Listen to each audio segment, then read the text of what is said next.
Woo.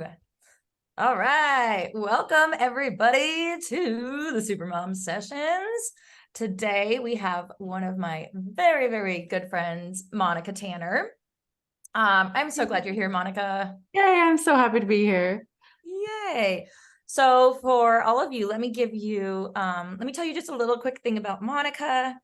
Um, she's amazing. So her and her husband, Ben, are both entrepreneurs and they each own and run their own companies. This super mama is the mom of 4 amazing kiddos, which she'll tell you a little bit about them in a minute. She is a marriage and intimacy coach and the host of the podcast series, Secrets of Happily Ever After, right? Did I get it That's right? right. All right. Monica is an ace at date nights and ways to keep the fire alive in a long-time marriage with a busy household, with kids going to sports and everywhere. It's so cool. And her awesome husband, Ben, are the type of parents who go to every single one of their teenagers' sports games. They never miss church and they make family dinners and game nights a priority. I'm so inspired by this amazing mama, and I can't wait for you all to hear her wisdom and expertise. So welcome. Thank you. I'm so excited to be in here with your kick-ass modern moms. Yay. I'm so glad you're here also. This is going to be so great. So first of all, for everybody to get to know you a little bit better, tell us a little bit about yourself, your kids, where you grew up, how you met your husband, that whole story, but make sure you first start with you. Yeah. Well, so I'm going to be 45 in 2024, right? So I'm like feeling very, very old. But like my husband and I go on walks regularly and we talk about how this is like the best time of our lives. Like it couldn't possibly get any better than this. I feel like our kids are at the ages where they're super independent. They're like becoming who they are going to become in the world. They're so fun to watch. They keep us extremely busy. You said that right.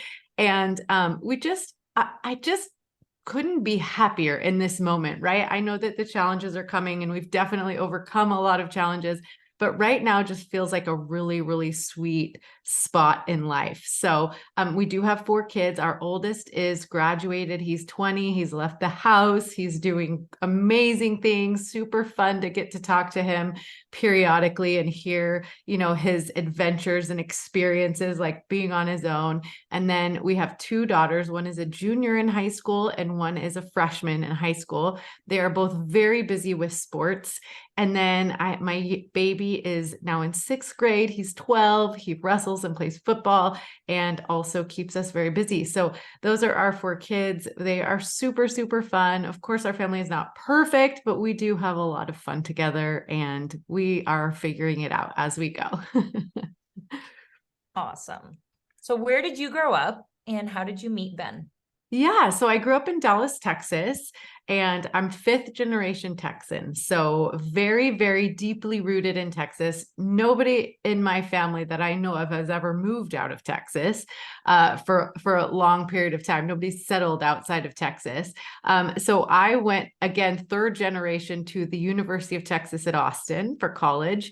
And I had just graduated and I met this kid and he was really cute and he was from Boise, Idaho. And he talked about Idaho like it was the coolest place on the planet. And I don't think he realized where he was. Well, now that I know him, he realized where he was. He just was like that silly that he was telling us about how cool this place called Boise was.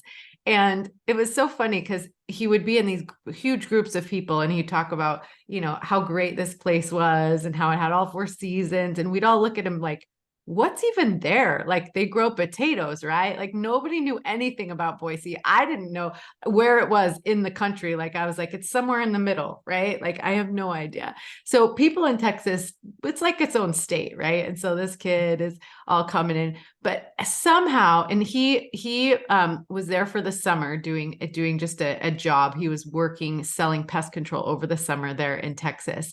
And somehow by the end of the summer, he had convinced me to get in his truck with no air conditioning and no radio and drive through Arizona in the middle of August from Texas to Idaho. And we got there and I fell in love with it immediately. And then he proposed, and then we ended up moving there and living there and settling. So here in Boise with our 4 kids, and I'm a big roots girl. So even though my roots are in Texas, we've planted some pretty significant roots here in Idaho.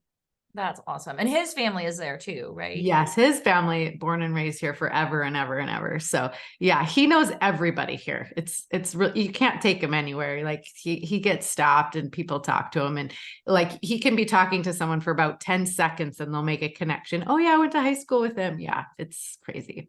Yes. I know when I was visiting and he was talking about he goes to the gym and sometimes he feels like he can't even do his workout because everybody's talking to him. It's So cool because it's very still small town USA, like it's like his parents and grandparents all were from here, so it's like it's hard to go anywhere without meeting somebody that knows somebody that you know. yeah, I hear you. That's awesome. Well, so let's see here.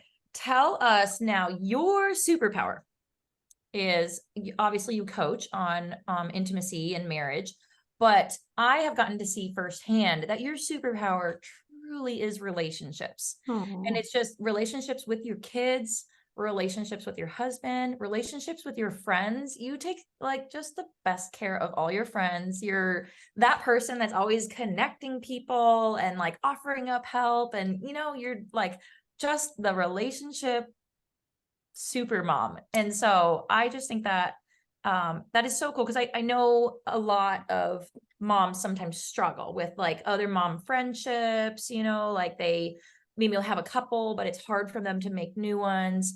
Or maybe if they're like a single mom and finding other people, like if they're like trying to still find someone to build their family with, stuff like that. And so I just can't wait to hear like your perspective on like how you have learned to do relationships so well. So like I let appreciate that. yeah, so I know you do a lot of coaching on the marriage space, but Mhm. tell me a little bit about like what is important to you in your friendships and how you nurture your own friendships because I think that's special. Yeah, I love that question. And I appreciate you asking me because it gave me while you were talking, I was thinking about it and I was like, it really does go back to kind of like a spiritual, just kind of my spiritual, kind of stance in that there are 2 great commandments, and it's to love God and love your neighbor.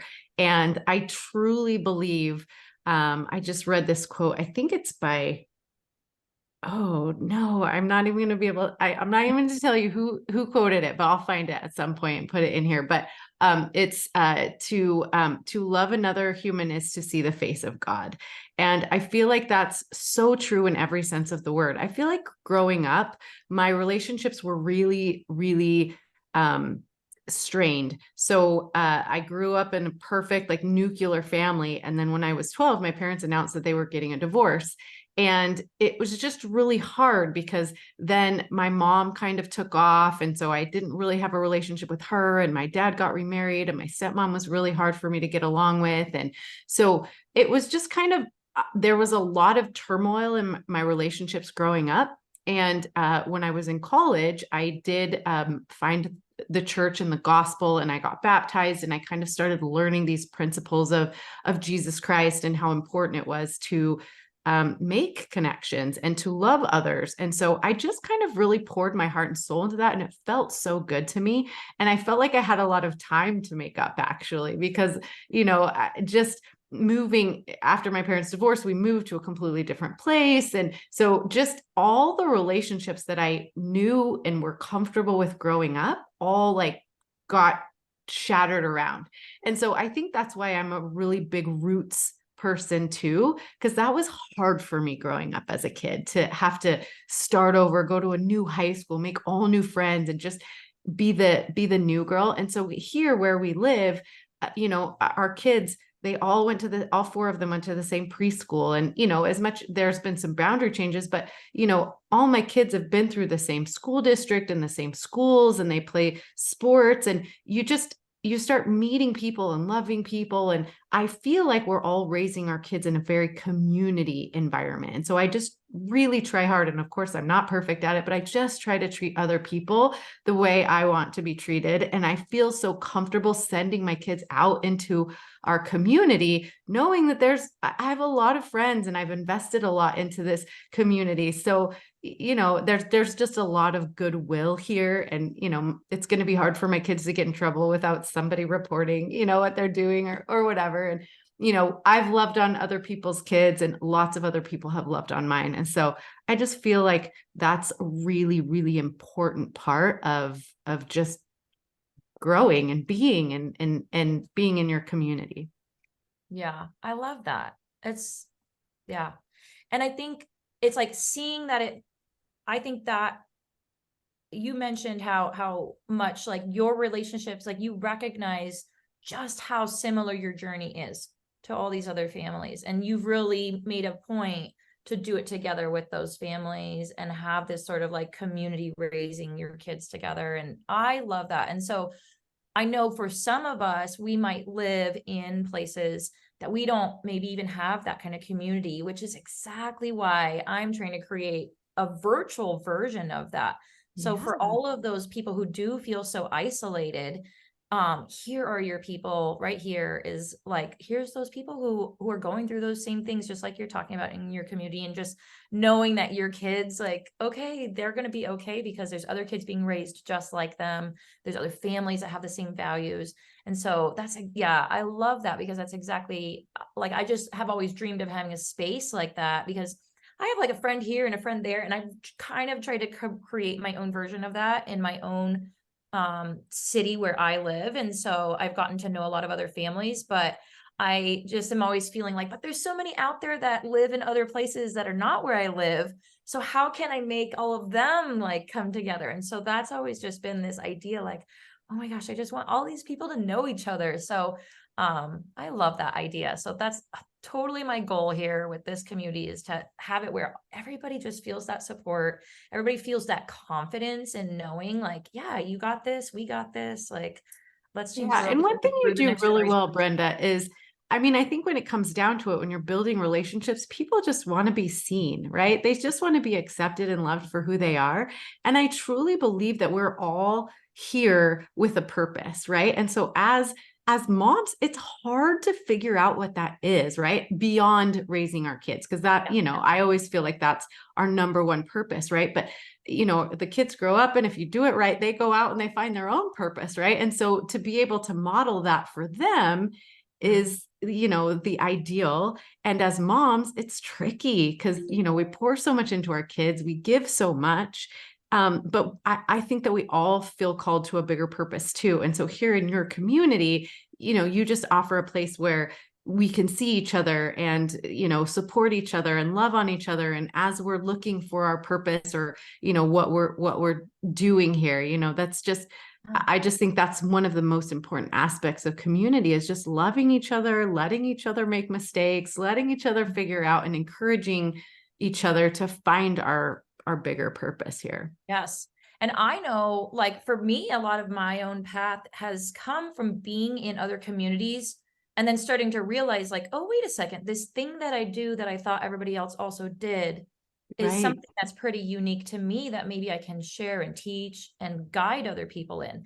And Mhm. I think I'm sure the same thing for you. And I think that's such a great reason why having a community like this, everybody starts to kind of realize their superpowers by seeing like, oh, wait a second, I do this thing that's different than everybody else.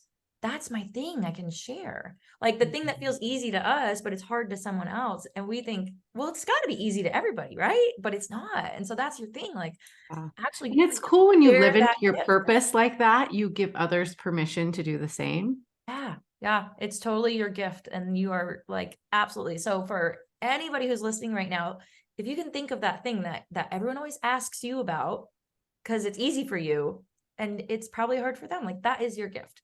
So if you've been like, I don't know what my thing is, that's your thing. It is your totally your thing. So now moving on to, I'm a nerd for family systems. When I visited you, I was blown away by like your systems and your organization and like how you do the laundry and how you do meal prep, like for the everything. I was like, this is amazing. This is awesome. So share how you have come to realize some of those things over the years, like as they've been in the different ages and how it's changed over the years because they're all older and teenagers now. And so there's people here of all different, their kids are all different ages. And so what is those like little hacks that you've learned? Yeah. What's so funny is after you came for like a couple of weeks after you came, my menu board was still like all jumbled up with the letters, like your kids put them on. And so I think that would be the basically lesson of your kids are younger than my kids. And so now one of the systems I have in place, which I absolutely did not when I had young kids. So if you're listening and you're like, oh my gosh, I couldn't do it, right? Wait until your kids are a little older.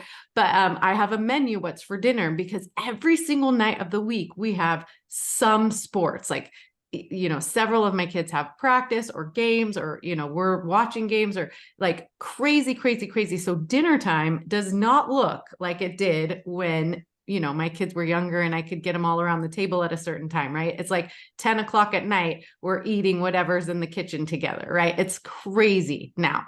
But one of the things I do is on Sundays, I sit down and for my own sanity, I write out the things that I'm going to make for dinner.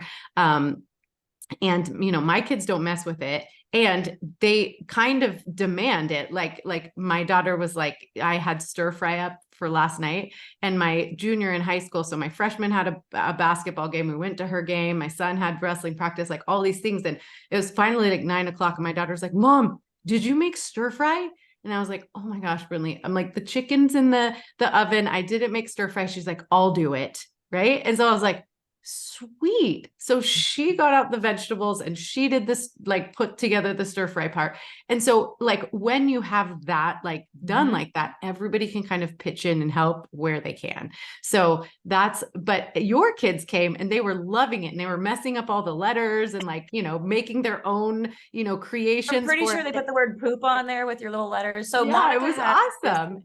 Yeah. And it was She great. has And one of like, those little boards, like the felt board that you push the little letters into. And it's cute because then it lists it, and she has it displayed in their dining room on the little like buffet piece of furniture. And so for the week, you can see it says like Monday this, Tuesday that. And so everyone can look and see what this meal plan is. And actually, like, so yesterday Lisa was talking about how they have their family meeting and go over the schedule for the week. Well, that's yeah, almost like the extension of that you do is like you, based off of the schedule, you pick, okay, you know what, we're going to be getting home late, so that needs to be a crock pot meal.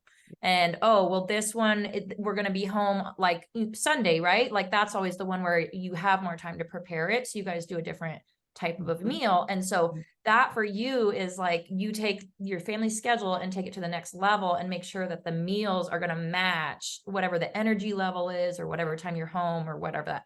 And then you have it like where all the ingredients are available. And when I was there, the same thing, you had like the chicken enchilada night.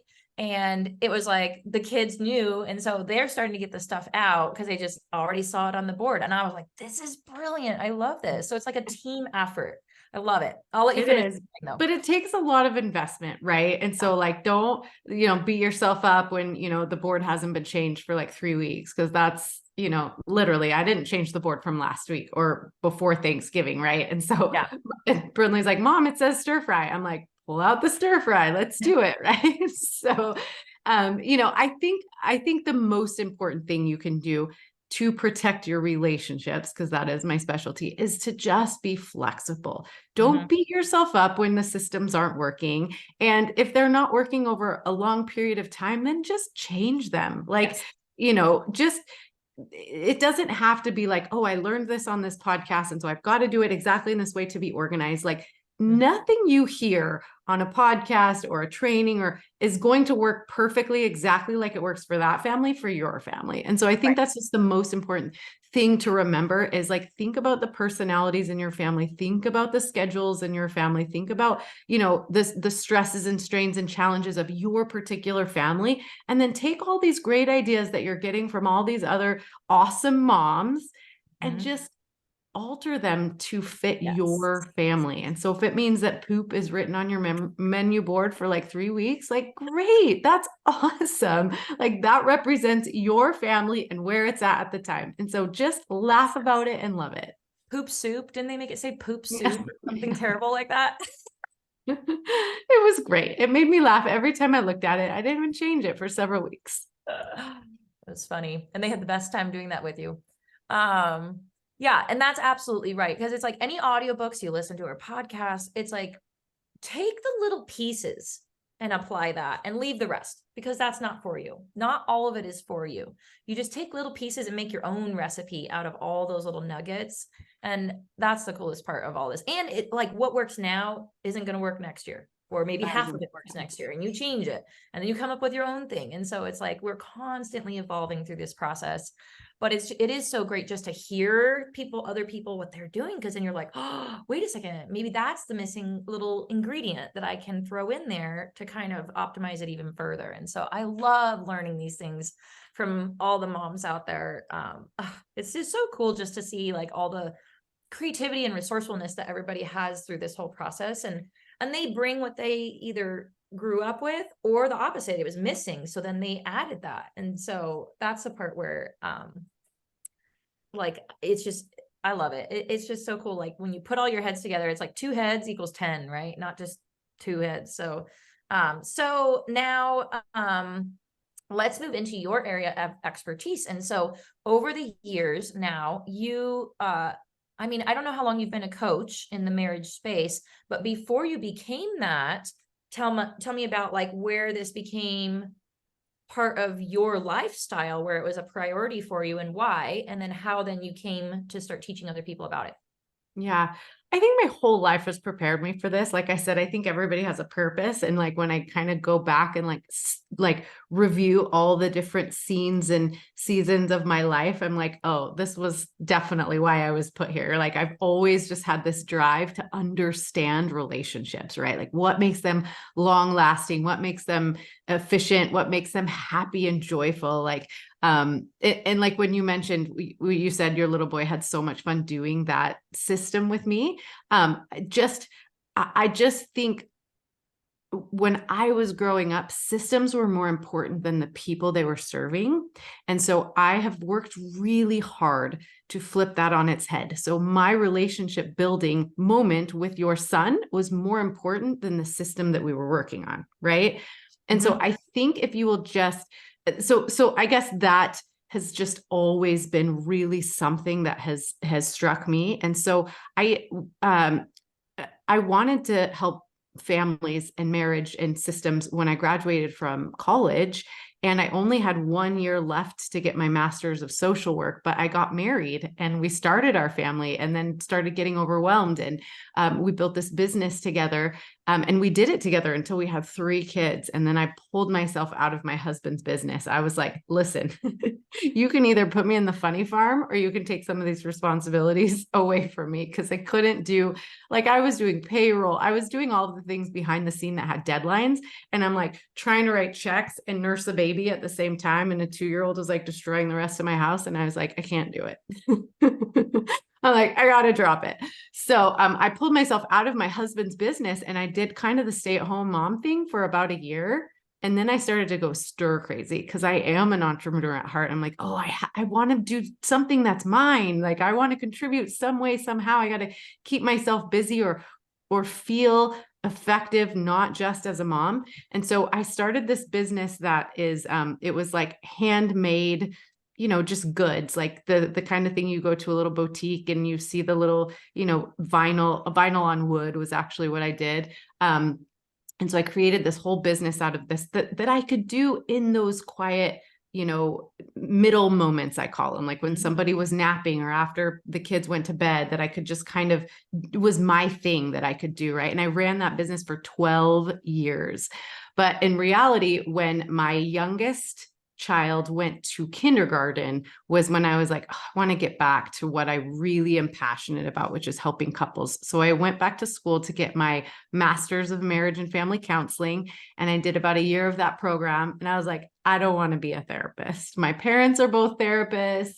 I just was like, I want to do this, but I want to do it in my own way. And that's when I discovered coaching. And so for the last 5 years or so, I've been podcasting, coaching, interviewing on relationships. Right now I'm doing a certification program in relational life therapy, which I'm absolutely loving. So that's how I kind of got into this. And I just obsess over all of the books and all of the trainings and all of the programs that talk about relationship building, mostly marriage, but any type of relationship building, because it's all very similar.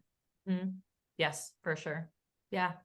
The same principles apply everywhere, just a different language. Yep. Yeah, for sure. So tell me some of your favorite things that you do with Ben, your husband, the way that you guys prioritize your relationship with each other. So yes, your parents, and yes, you each have your own businesses, but what is your thing that you guys do to connect together on a regular basis?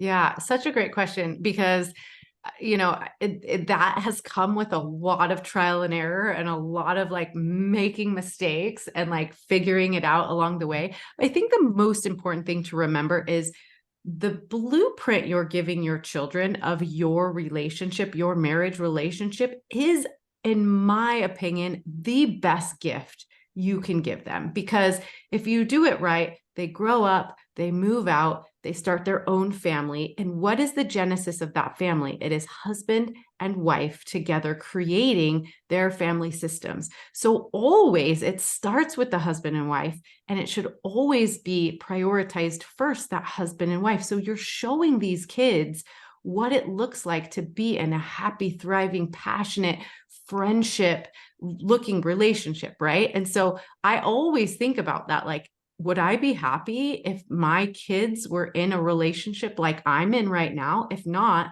I should fix something, right? And so we have, I call these bumpers. So this will be kind of like what I give to your community is, I think it's really important for husband and wife to put bumpers into place. And I got this idea from bowling. So, anytime I go bowling, I have a little kid, and, inevitably we'll go bowling at a time where there's also like bowling league happening, like down at the end where, you've got these professional bowlers, they come in their matching shirts and they all have their own balls and shoes. And, they have this perfect form, right?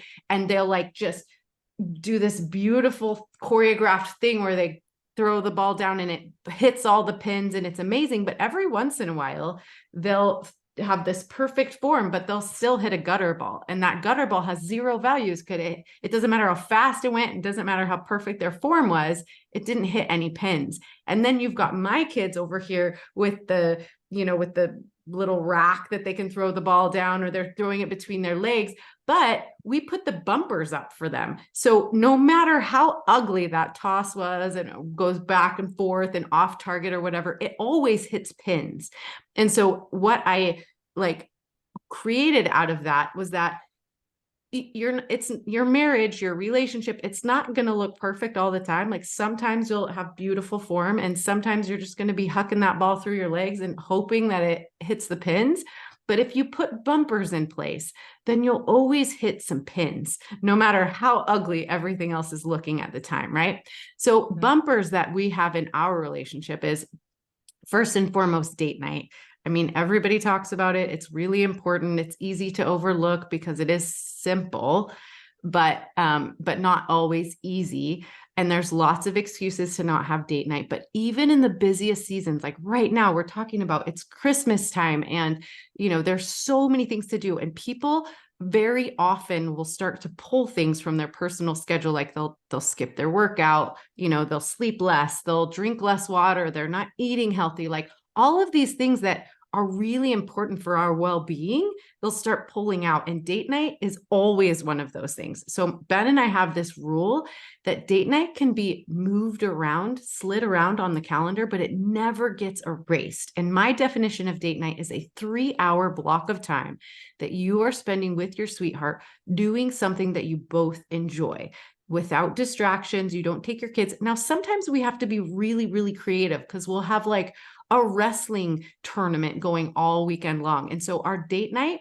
will be chopped up. Like we'll go watch my son wrestle, and then he'll have like a 2-hour break. And so we'll go out to the track at the school, wherever we're at, and we'll walk for a couple hours just together. And that's part of our date night. And then we'll go watch another wrestling, and then we'll go back out to the track. Or, you know, after it's over, we'll put the kids to bed and we'll like finish our walk or whatever, right? So you have to get creative sometimes. But or like at Christmas time, like a great date night is maybe you do your shopping, your Christmas shopping, but you do something fun, like add in a treat or something to where it makes it a little bit more special, like something fun, right? So that's date night. Really, really, really important, non-negotiable bumper in our relationship. Another one that's really important to us is a 20-minute, I call them daily connections. So there's 1,440 minutes in every single day, right? No matter how you slice it. It doesn't matter how rich you are, how ripped you are, how many friends you have, how powerful you are. Everybody gets the exact same amount of minutes in their day. It's how you use them that makes your life different than other people's. And so I suggest that everybody take 20 minutes out of every 1,440 minutes and spend it connecting with your spouse. So daily connections. And this is a time where, again, there's no distraction. So it'll move around in the day. My husband and I, a lot of times will do it in the morning, but you can take a walk or a drive after dinner. You can do it after the kids are in bed. You can do it after you've taken the kids to school. Like there's lots of pockets in the day, and it doesn't have to be the same every time, but just make sure that you get it. And this is where you talk about the things that make you uniquely you. This is your chance to map your spouse's who they are, right? It's called love mapping, right? So this is not when you say like, what did you do today? Or, you know, tell me about the kids, or, you know, what are we spending our money on this week? Those are important things to talk about, but at other times. So during these 20-minute daily connections, you're asking questions like, who is the most interesting person you talk to? What did you learn today that got you really excited? What book are you reading that's just expanding your mind? Like, what makes you really excited for in the coming weeks? Is there something that's stressing you out? Is there something I could do to make your life easier this week, right? It's those types of questions where you're mapping their inner world. You're getting to know them as a person, because one of the biggest fallacies in marriage and the quickest way to burn intimacy is to assume that you know everything about the person you live with. It's really easy to do. You're like, I know what she's going to say about that. I know who she is. We live together. We work together. We're in the same house all day long, every day. But no matter what, you are experiencing the world very differently, right? Two people cannot see the same thing from the same angle. Like legit, your heads will not allow you to do it. So just always assume that the person you live with is growing and changing and experiencing new things and having different perspectives than you, and be curious about them always. Like always be wondering, like, and the same goes with your kids. Like I was with my kids all day today. I know everything that they did, but you don't know how they experienced all of those things that they did, right? And so it's so fun to just get down on their level and ask them questions to get to know what's going on in their head. Now, when you have teenagers, they'll start to roll their eyes at you a lot. And so I just wait for them to come to me. And it's usually like way past my bedtime when I'm like opening my eyes like this. I'm like, yeah, right? Yeah. But again, the systems And I change. was there, like, it was so cool to see, you know, like sometimes your kids, I was like, it was so good to just get a window into teenager life, right? Like teenage parenting, because it was like, you're working on your stuff on your computer and your daughters are working on their assignments on their computers. Everybody's all in the kitchen, just working on their own stuff. And it's like, as you're not, it's like that thing where you know how like when you're all in a car and you're facing forward, you're not looking at each other, so there's no confrontation. And so I know for my husband and I, we've learned that when things are stressful, the best date nights are going to sushi and you sit at the sushi bar and you're both facing forward because it's Oh just yeah, that's easier awesome. to talk when you're not facing each other's face, it's like Yes. some it just comes out. Walking is a great way to do that Yes, too, because you're exactly, because you're in both facing motion and you're forward, you're both, moving forward. Yeah, and so it was just so special for me to see how it's like your daughters would just be like typing, having funny banter, and then something surfaces that's a really serious thing that they want to talk to you about. And then you would just kind of like stop what you're doing and address it and have these conversations. And so it's not this like epic, like planned out, like, okay, let's all sit down and have a time that we talk about serious stuff. It's just having those moments where it's open to it. And then when it happens, like, okay, stop what you're doing, let's have this conversation because it is really important. So I thought that was just the coolest thing for me to see because I'm not there yet. I'm not in the teenage years. And so just seeing how that all plays out, it was just really special for me. my um kids are still like, can Brenda come help me with this paper? Can yeah. you make Brenda come back and help me with this? Yeah, they still remember that. I love writing. So for me, it was like fun. I was like, ooh, I want to do your assignment with you. And I won't do that. So it's like they're like, can you bring Brenda back, Mom? That was awesome.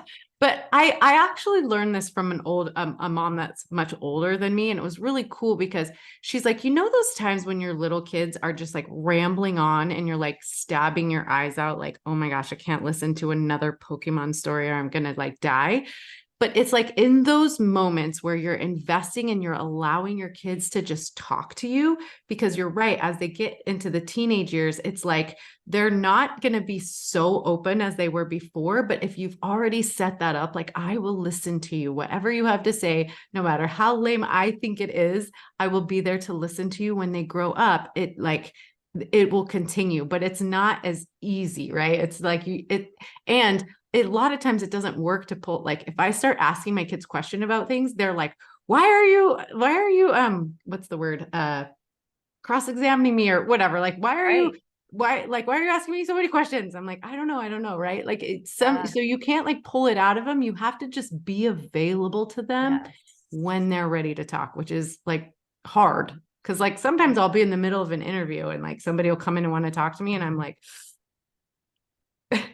but you just try to create those moments when you're available, like you said, out in the kitchen, everybody's just kind of doing the work that they're doing. And that's when those conversations kind of happen naturally. Yeah.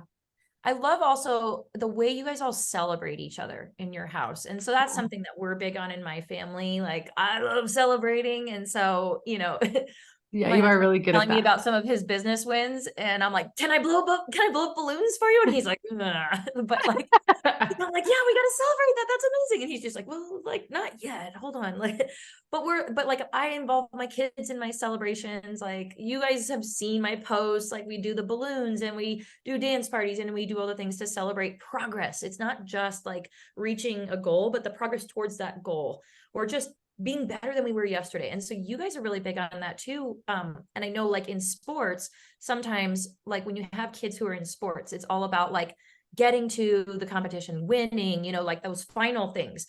But I love that you guys have the focus on the goals of your sports and your goals in life, but you are also celebrating all those little moments in between that and like the way you and your husband celebrate each other too, because like you're having business wins and he's having coaching because he coaches your kids team and so just the way you guys are like that's awesome and high-fiving and I think that's so important in a family also.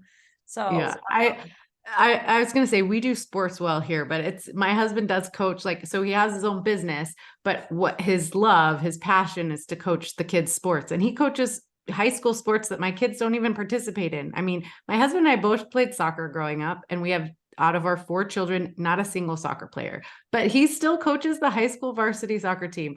And now he's coaching my daughter who plays tennis. He doesn't really know anything about tennis, but he's just a coach. And yeah. so when you say like celebrating the progress, like he's good at that. That's totally his wheelhouse. He's really good at that. But I think just one of the kind of values in our home is making room for everyone. So and maybe that came out of not having soccer players. Like we wanted soccer players so bad, we didn't get them. And so we kind of had to learn to celebrate our kids whatever they were into, right? So like my oldest son is learning guitar. Like we're not musical here at all, right? And so when he Yeah. started playing the guitar, I was like, okay, that's new. Like, awesome. Like, how can we celebrate you learning how to play the guitar? But we do have a lot of sports and a lot of different sports here.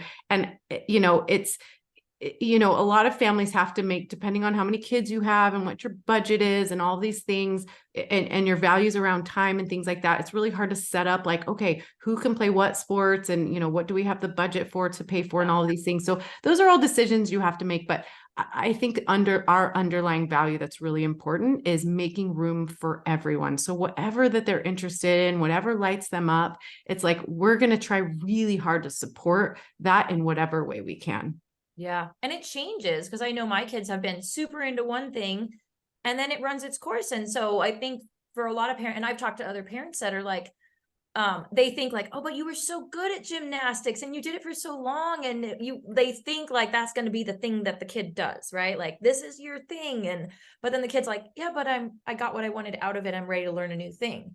Yeah. Like I mastered it, right? So let's go learn something that I can be new at again. And that Yeah. challenges me. And so I I think think it's for just sometimes, following their lead is yeah, it's for parents, hard. sometimes It's it's hard as hard a to see them parent. drop something that they're really good at or that they've done for so long and completely abandon it to do a new thing. But I've seen in my own kids, like, well, yeah, it's just like us. Like it's so exciting to learn new things. And that's like for them, they're like, okay, let's be challenged again in a new way. So I love that. That's such a great perspective.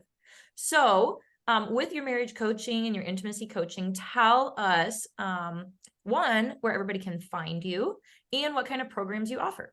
Yeah, thank you so much. So the easiest place to find me is monicatanner.com. It's just my website is my name.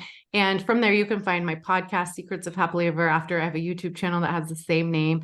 And then as far as programs, the easiest, best, most cost-effective, fun way to work with me is through my Passionate Marriage Club, Passionate Marriage Club. It's just a membership for couples who are trying to up level. And every month I teach new trainings on skill sets, communication, connection, commitment, all of the fun conflict resolution, things that, just skill sets that you weren't taught growing up. Right. And so it's like you get thrown into this marriage and you're like, why is this not working? And it's just a matter of relationship is a skill set. So you learn how to ask for the things that you want. You learn how to show up and serve each other. You learn how to overlook the things that drive you insane, like those types of things. So those are all skill sets and all things that I teach inside of the Passionate Marriage Club. So at any point, you can just look up monicatanner.com and get all of the information there.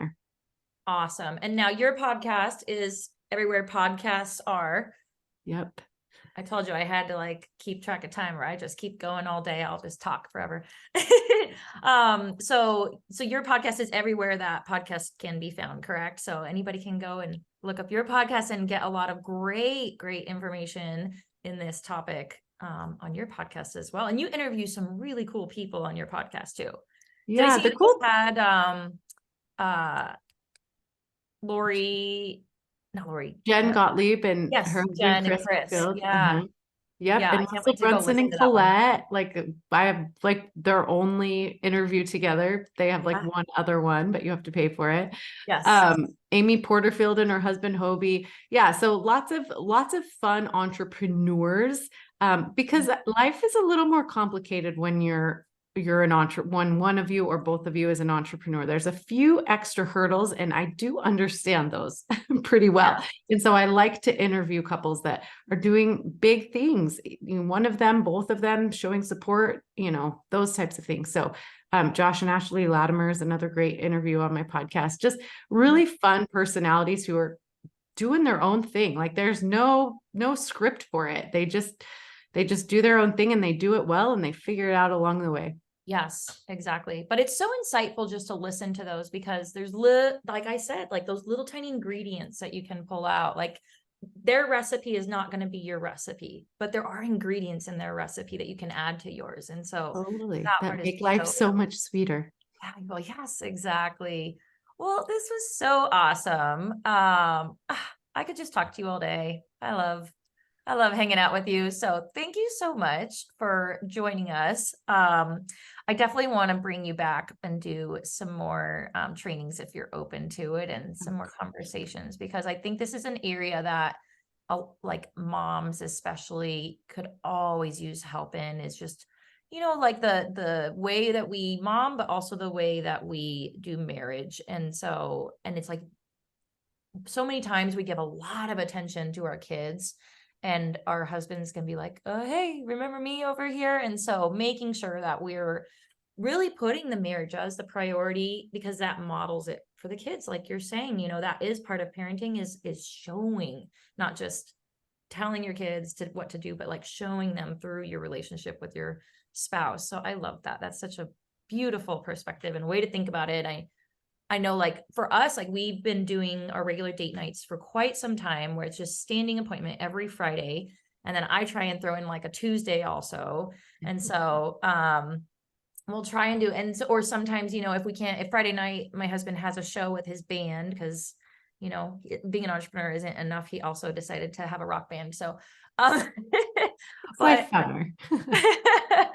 but it's but for, we've learned where it's like, I know that he, like on Monday mornings sometimes is when he goes to the coffee shop to get work done away from his office and have a separate space. And so me just joining him at the coffee shop for the first 15 minutes and having those kind of connection times where it's like, hey, so what are you excited about right now? Or what was a funny conversation you had with somebody this week? You know, hearing the little like antics of what's going on in their life. And so that's where it's like date night is kind of like the bucket term for any little pocket that you can do dates. And I know there's other moms in this community that they will do coffee or lunch dates with their husbands during the middle of the day, especially if they have like their husbands work remote or they work remote and they're able to meet up like that. And so having just like a lunch together, it's like you're both gonna go eat lunch, like go eat together and just talk like your friends. Yeah, such a great idea. So anyways, yay, any last minute thoughts that you wanted to add before we I don't think so, but next time we do this, let's talk about how to ask for what you want and get it. Ooh, Because that's a okay. really fun skill. And I think that's something that we as moms struggle with a lot, is because we just think we have to do all the things for everyone or else we're not being a good mom, right? And so there are really good ways to ask for support from your spouse, and in a way that he's most likely, I call it triggering his hero gene. He's like most likely to be like, yes, I can do that. Yes, I can take that off your plate. Yes, I can support you in that. So, but I think that we forget to ask a lot. Yes. Okay. The sequel. This is the part of the action movie where you get to the very end and then you're like, oh, wait, that's totally going to be a sequel. So here, this is that part. So the sequel, now we're all intrigued. We want to know, how do you activate the hero? What is it? The hero gene? A hero gene. Husbands have a hero gene. Yeah. You just have Activate to the learn hero. how to activate it, because they want to make you happy. They want to do all the things. They want to be Yes. your hero. You just have to learn how to activate it. Right. I love that. Okay. Well, we're all intrigued now. So that'll be the sequel. Dun, dun, dun. All right. Well, awesome. Thank you so So good to much, chat with Monica. you. And we'll be talking again. We'll get that one scheduled then for the next conversation. Yeah, this will be great. Sounds good. Okay. See you, Brenda. Yay. Thank you so much, friend. Love you. Bye-bye. Love you too. Bye-bye.